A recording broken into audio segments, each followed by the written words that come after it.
Саламатсыздар ма студенттер? Алдыңғы сабақта C# тіліндегі таңдау операторы туралы айтып өткен болатынбыз, және де бұл операторды қай кезде қолдануға болатындығын, оның шартты операторынан айырмашылығын көрсету ретінде бірнеше мысалдар келтіргенбіз. Және де жеке тапсырма ретінде сіздерге аттарын көрсететін бағдарлама кодын C# тілінде құрастыруға үй тапсырмасы ретінде берілді консольдік қосымшада. Енді сол switch операторын Windows Visual Studio программалау ортасында Windows Forms қосымша ретінде бағдарлама құрып көреміз.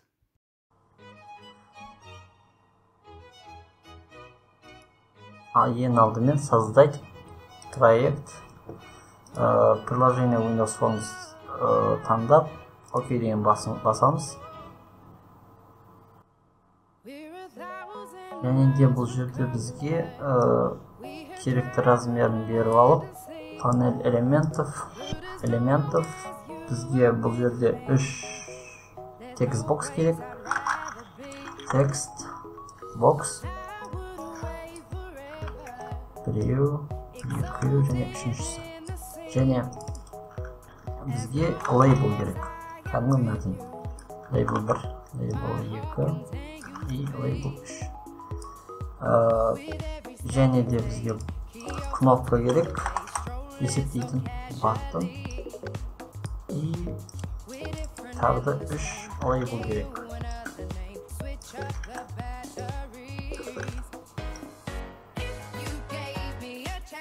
Бірінші лейблға ширина, оны свойствоға келіп, текст деген жерде өзгертеміз.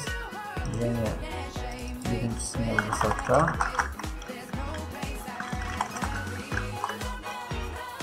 Үшіншісіне бізге 2 текст бокс керек. Үшіншісіне вид материалы.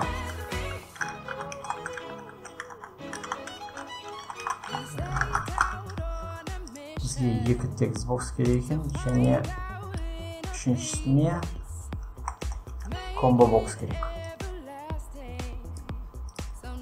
Енді баттың мәтінін деп өзгертейік. Label 4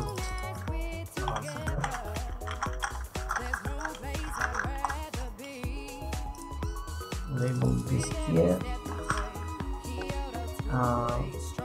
цена материала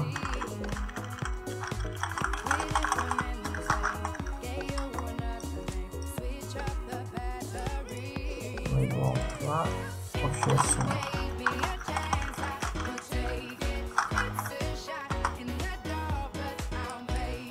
Так, енді бұл егер біз пускты басып тексеретін болсақ, бұл жерге біз ширинасын, нерге высотасын, ал нерге вид материалы. Пока басқан кезде ештеңе шықпайды, себебі біз әлі ештеңе жазған жоқпыз кодына. Вид материалы выпадающий список шығу керек, деревянный, пластик или металлический деген сияқты. Сол себепті біз бұл жерге давай етеміз. Ол үшін бір рет басып элементке еді значок шығады, соны басып изменить элемент дейміз. Бұл жерге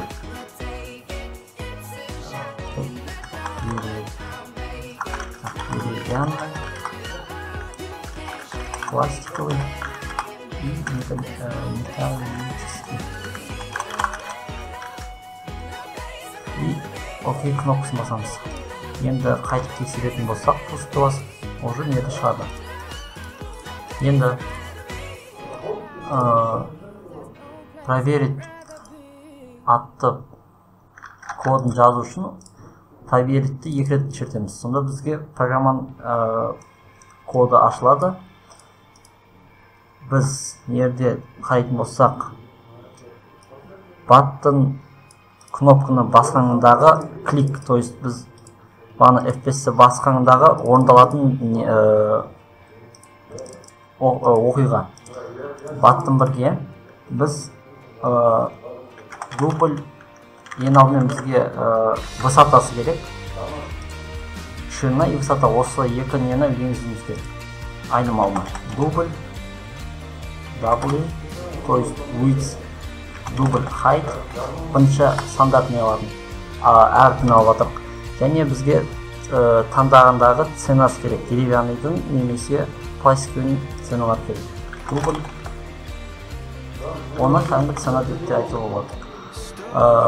C-Sharp'та бастапқы мәні всегда 0 болу керек. Және осыларды қосатын немесе суммирсіздерін табір анимал негіземіз. Және мысалға біз нерге жазған 40 сантиметр болсын, 50 сантиметр болатын нені программа түсінбейді. Сол себепті оны біз сол текстбокстан алып, текстбокстан алып, программаның несіне не үшін, оқыту үшін. Келесі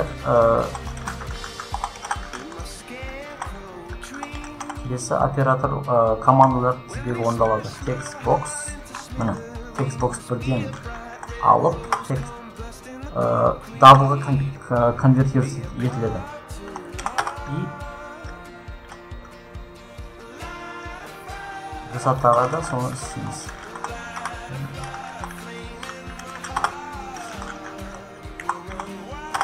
Енді біз екі ширина высотаны істедік. Енді вид материалға келеміз. Бұл жерде таңдау оператор арқылы switch арқылы істейміз. Және switch объект combo box болады. Combo box 1. Точка selected index деген. И фигуралық сашын ашамыз. Switch case кез-келген программа тілінде бастапқы алғашқы мән 0-ден басталады. Бірден емес, массивті егіз атқан кезде де 0-ден басталады. И кез-келген нәрсе 0-ден басталады. Алғашқы мәні. Case 0, цена, мысалға деревянныйдың ценасы сәл аз бола берсін, 20 дейік. Егер case 0 таңдап біз не алатын болсақ, то осы оператор, то есть программа тоқтау керек. Ол үшін break деген оператор болады. Case 1, цена. Екіншісі пластиковый. Оның бағасы 20 болсын. И case 2. Цена бұл 150 болсын. Мысалға break. Енді бұл операторлар кетті. Осылар таңдаған кездегі нелерді мінекей, мысалға біз пусыкты басып таңдадық деревянный деп и пластиковый, то есть автоматически өзгеріп вид материалының мәні.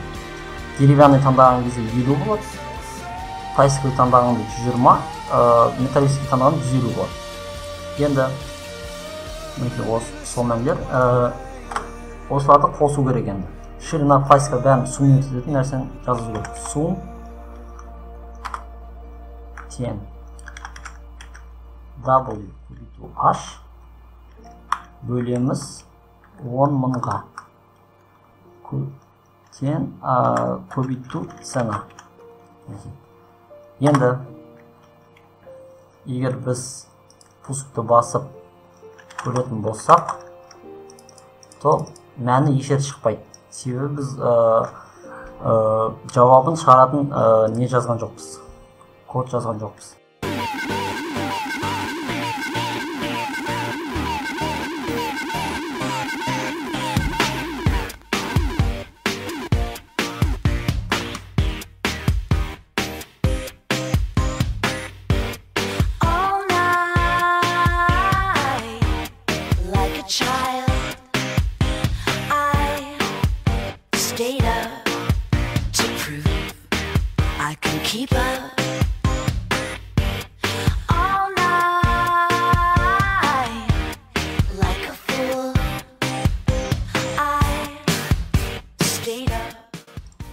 Енді біз пускты басып енгізетін болсақ, 250, 450 вид материалы деревянный и проверь дейтін болсақ міне шығады. Материал бағасы 0. Біз бағана форм 1-де деревянный таңдағанда кейс 0, алғашқы 0 таңдағанда цена тең 0 болып тұр. Мінекей деревянный таңдағанда бұл деревянный алғашқы. Сол себепті бағасы 0 болып тұр. Егер кейс 1 цена 20, бұл екіншісі. Пластиковый таңдайтын болсақ, проверьтеп мінекей 20 шығады. И соған байланысты уже өзгереді. Келесі мәні.